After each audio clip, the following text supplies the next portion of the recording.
风月场的姑娘们化好精致的妆容，穿上最美的衣裙，慵懒地倚在沙发上。听到教堂的钟声敲响，她们纷纷起身，鱼贯而出，期待第一个客人的来临。这是1900年巴黎最高级的欢场普罗奈。他们排成一列，像待选的珠宝被精心码在镀金画框的油画前。他们用充满诱惑的眼神极限拉扯，戴帽隆起波浪般的卷发，珍珠项链流转着温润的光。老鸨介绍，那个高个的女孩客人点的最多，旁边矮一点的乖巧可爱。老鸨玛丽堪称行业中的传奇人物，在开设妓院前，她曾是一名上流社会的交际花。她手段精明，故意将妓院设于巴黎城外，客人无法步行前往，这就保证了客源大多数来自上层阶级。与当时巴黎大多数不超过3人的妓院不同，她的场子里有14名妓女。她专门聘请了写作、舞蹈和音乐教师培训，提升他们的素养，以便更好地迎合客人的喜好。她还会每半年更换一批员工，并且确保妓院里有各种不同发色和不同特质的女孩。于是她经营的普罗奈成为高官贵族频繁光顾的场所，玛丽也因此赚得盆满钵满。每日更衣室的门帘掀起又落下，是这个情欲王国苏醒的暗号。女人们互相为彼此束紧胸衣的搭扣，丝绒裙子蹭过锁骨，带起一阵轻颤的笑声。苏格银行家的怀表又停了，侯爵家的马厩新添了匹枣红马。话题从男人兜里的珐琅到他们衣领上的汉字。午后4点的沐浴时光是雷打不动的仪式，松节又混着铃兰香皂的气味漫过刺穿。每个姑娘都要仔细检查指缝里的残留，再用玫瑰纯露拍打脖颈。精致体面是这行最昂贵的铠甲。他们有自己特有的香水和昂贵的除菌皂，他们习惯把客人给的甜头藏进裙底的吊袜带。大厅的水晶灯在午夜时分彻底苏醒，香槟瓶塞崩裂的脆响撕开夜色，琥珀色酒液如熔金倾泻而下。姑娘们捧着鎏金铜盆穿梭，那铜盆边缘凝结的水珠混着泡沫，在烛光里折射出细碎的光。那些刺激的心跳声盖过空气中弥漫的暧昧。香槟在玻璃杯里泛起细碎的泡沫，指尖沿着高脚杯的边缘摩擦，便有悦耳令人眩晕的共鸣声撞进空气。有人陪着勋爵家的继承人玩吹小球的游戏，勋爵每次输了都会掏出小费。贵族公爵和他带来的宠物黑豹是姑娘们最好奇的朋友，每次只要他来，总有人忍不住伸手触摸他油滑的皮毛。玩累了，姑娘们才带客人上楼，直到客人满意的离开。玛蒂莱娜是普罗奈最耀眼的明珠，她有雕塑家偏爱的下颌线，连最挑剔的客人都会在她面前放下礼貌，而她却偏爱那个带绿宝石来的男人。Tu dis toujours rien, alors je suis persuadée que... Enfin, je te demande si c'est une demande. Tu réponds pas. J'ai envie de t'attacher, je peux?他在心底幻想着这是求婚的时刻，嘴角不自觉地上扬，眼中满是幸福的憧憬。虽然这份请求过于怪异，他却毫不犹豫地答应了。昏暗的灯光下，男人手中的尖刀闪烁着冰冷的光，轻轻划过他的肌肤。起初那细微的刺痛竟被他错认为是别样的激情。锋利的刀刃突然将他的嘴角划开，剧痛如汹涌的潮水袭来，鲜血溅在丝绒沙发上。玛蒂莱娜的人生碎成了渣。男人做完这一切后，冷漠地起身离开，留下他独自在血泊中挣扎。刀疤从唇角蔓延到耳际，他第一次深刻地意识到，在这看似繁华的妓院里，自己不过是权贵们肆意玩弄的对象。爱情对于她这样的女子而言，只是一场遥不可及的梦，可她却从这场噩梦中意外得到了身体的自由，这仿佛成了一个巨大的讽刺。直到这天，一个男人的到来。那天，伯爵像迷失在花丛中的蜜蜂，对面摇曳的姑娘们毫无兴趣。最后，他买下了玛蒂莱娜一整夜。那夜，他让玛蒂莱娜掀起面纱，那道伤疤像一条丑陋的蜈蚣。男人静静地凝视，眼神中没有嫌弃，反而多了一丝复杂的情愫，像是怜悯，又像是找到了一只在寻觅的东西。他轻轻吻上了她，又担心弄疼她。他问起玛蒂莱娜的脸是谁划伤的，玛蒂莱娜平静地说出了这个故事。Alors tu fais quoi ici? Je fais les lits. J'aide à la cuisine. J'aide à la buanderie. Je m'occupe des filles. 伯爵说，我可以帮你赎身，到外面过正常人的生活。玛蒂莱娜绝望地笑了，她早看透这世上哪有什么救赎，不过是换个地方受罪。这天，老鸨收到一封求职信，信中的女孩自信地写道：“我有着漂亮的面孔和头发，我天生丽质，完美无瑕。如果你们觉得我合适，就派人来我家接我。”在那个时代，对于一些出身平凡、渴望改变命运的女孩而言，高级妓院或许是一条看似能快速获取财富与物质享受的途径。伯丽娜显然也被这样的幻想所吸引，满心期待着能在普罗奈开启新的人生篇章。玛丽如同验货般仔细检查她的身体，她一眼断定女孩是个好苗子。她好奇波丽娜的毛遂自荐，问她为何要来这里工作。波丽娜娇羞地回答：“为了独立自由。”玛丽毫不掩饰地嘲笑波丽娜的假清高。Être libre. On est dans une maison close ici, la liberté c'est dehors, c'est pas ici. 波丽娜说出了实话。Pour gagner mon propre argent.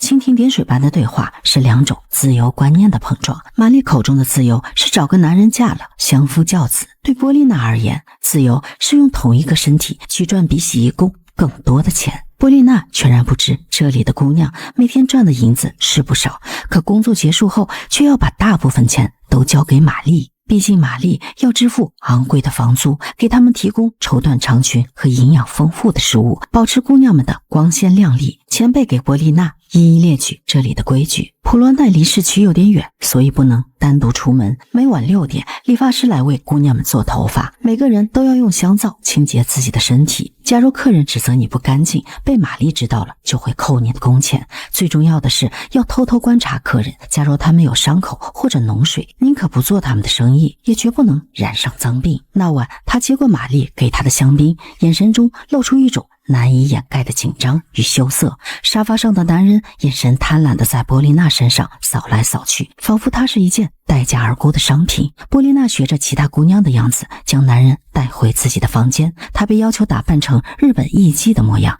穿上华丽而繁琐的和服，层层叠叠的布料让她几乎窒息，脸上涂着厚重的白粉，嘴角被涂成鲜艳的红色。En japonais.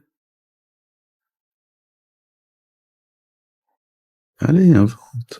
波丽娜的眼眶渐渐湿润，屈辱感涌上心头。她想起自己来这里的初衷，想起对自由的渴望，只能咬着嘴唇，强忍着泪水，按照男人的要求去做。她感觉自己仿佛置身于一场噩梦之中，无法醒来。此刻，她开始怀疑，她所追求的自由真的是这样吗？老鸨玛丽是2个孩子的母亲，孩子们把这里的姑娘当姐姐，玛丽则将女孩们视为商品和女儿，既维持她们的忠诚，又确保丰厚的利润。那些漂亮的贫困女孩都有负债，在这个豪华的房子里是别处同样营生3、4倍的收入。虽然玛丽的厂子经营得风生水起，然而每年上涨的房租和竞争的激烈，让她的收入逐年锐减。即使给区长写信，也无法减免繁重的税收。这里成为姑娘们被迫选择的家，而她们彼此成为替代的亲人。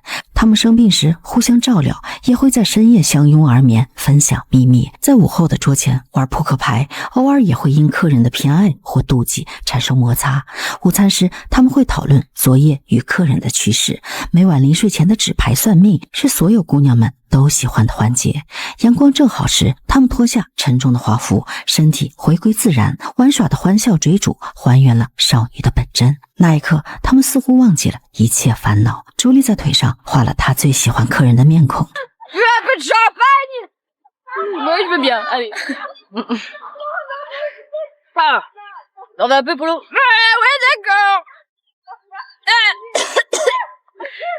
Doucement. Oh, pardon, excusez-moi. Yeah.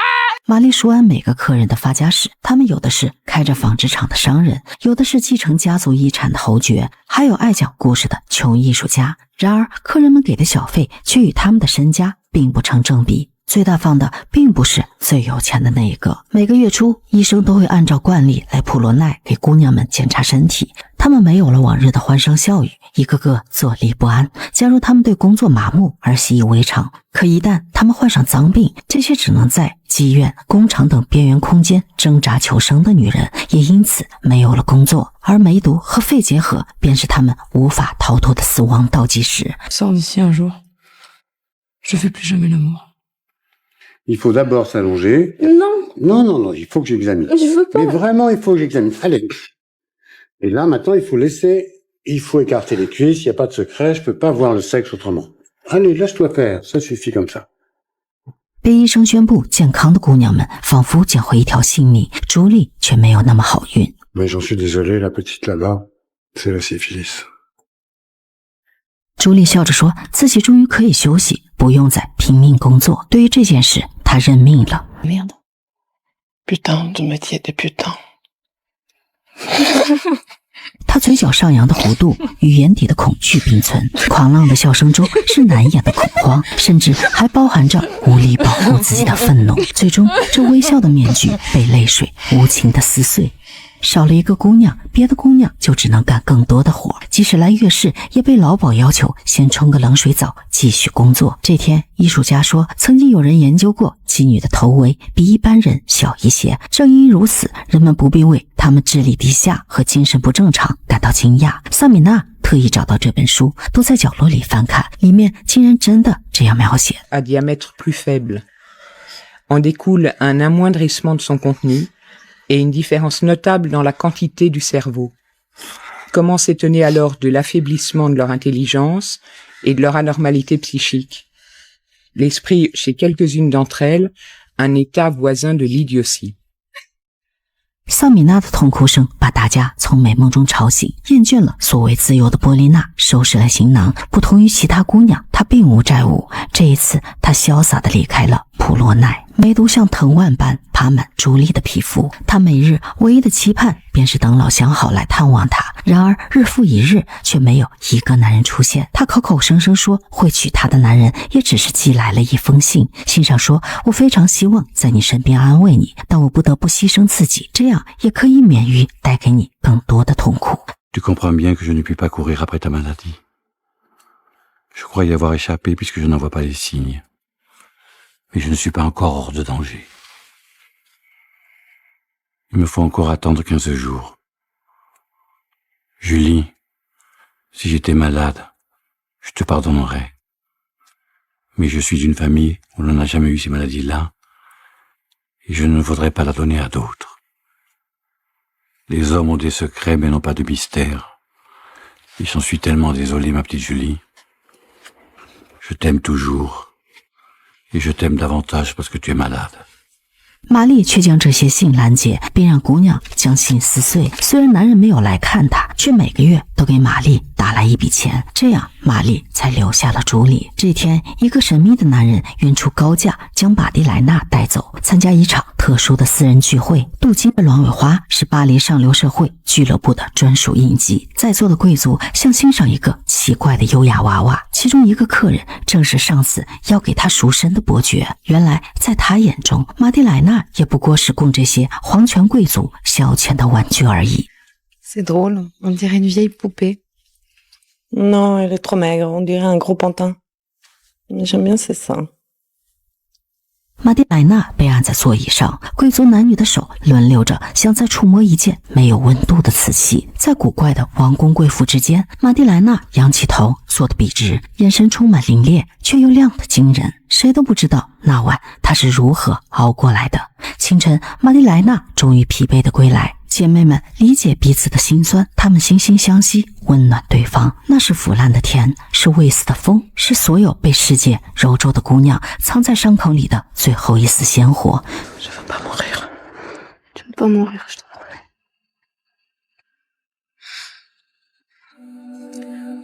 J'ai envie de voir Maurice. Il va venir bientôt. 晨雾漫进窗户时，朱莉终于睡着了，她的呼吸渐渐平稳，一切安静的可怕。所有人生怕稍微一动，这具正在溃烂的身体就会碎成一片又一片。玛蒂莱娜望着朱莉脸上的红斑，突然想起小时候在教堂见过的圣像画，圣女被剑刺穿的身体淌着血，可天使仍给她戴上了花环。苦难的世界同样也为普洛奈敲响了丧钟。随着梅毒等性病蔓延，社会将妓院视为罪恶的温床，政府以净化城市为名，逐渐取缔合法妓院。原本房租疯涨，也让玛丽无力承受。朱莉的死也在巴黎疯传，不洁的名声让经营更加惨淡。这座昔日繁华喧嚣的风月场，如今已如落日余晖，气息奄奄。玛丽决定举办一次假面舞会之后关门大吉。这天，姑娘们戴着精致的面具，笑容僵硬。那些曾在无数个夜晚闪耀在客人们眼前的裙子，如今再次被精心打理，每一道褶皱，每一颗装饰的珠子，都承载着他们在这里的记忆。客人们早已等候多时，他们同样戴着面具，与姑娘们寒暄欢笑，沉浸在这最后的狂欢之中。玛丽强撑着笑容与客人周旋，这个经营多年的妓院倾注了她多年的心血。她看着眼前热闹却又虚假的场景，心中充满了苦涩。这一切都将成为过去，那些曾经围绕在她身边为她赚钱的姑娘也将各奔天涯。大厅里浮着一层薄雾，是苦橙花与龙涎香混着廉价脂粉的味道。那些传递的盛满香槟的铜酒盆，手指滑响酒杯边缘的悦耳共鸣声。那些玩吹小球的游戏，似乎每天都在上演。高官贵族用欲望支配自我，唯有呆板的面具让他们倍感安全，更加肆意妄为。被客人们带来温顺的黑豹，神不知鬼不觉地抛下了主人。屋内，萨米娜吸引男人的注意力，随后借口离开。再进门时，却是那只黑豹钻进了屋子。门外，姑娘们立刻锁上房门。黑豹垂着头，眼神犀利而凶狠，鼻子里低沉的哀鸣，拖着尾巴炫耀他的霸气。男人吓得一动不动。这个曾经伤害过玛蒂莱娜的男人，此刻终于得到了应有的惩罚。玛蒂莱娜静静地站在那里，看着眼前的一切，泪水从她的眼中滑落。这一刻，她心中的仇恨终于得到了一丝宣泄，可她知道这一切都无法挽回她曾经失去的一切。恐怖的记忆永远未曾消散，她早从幻想的爱情中陡然惊醒，勇敢地直面生命的绝望。伴随着最后一盏灯的熄灭，巴黎最高级的风月场普罗奈悄然落幕。除了萨米拉被客人赎身，姑娘们都被转卖出去，四散飘零。她们带着各自的伤痛和回忆，走向了未知的未来。这片繁华与堕落交织的世界渐渐被人们遗忘。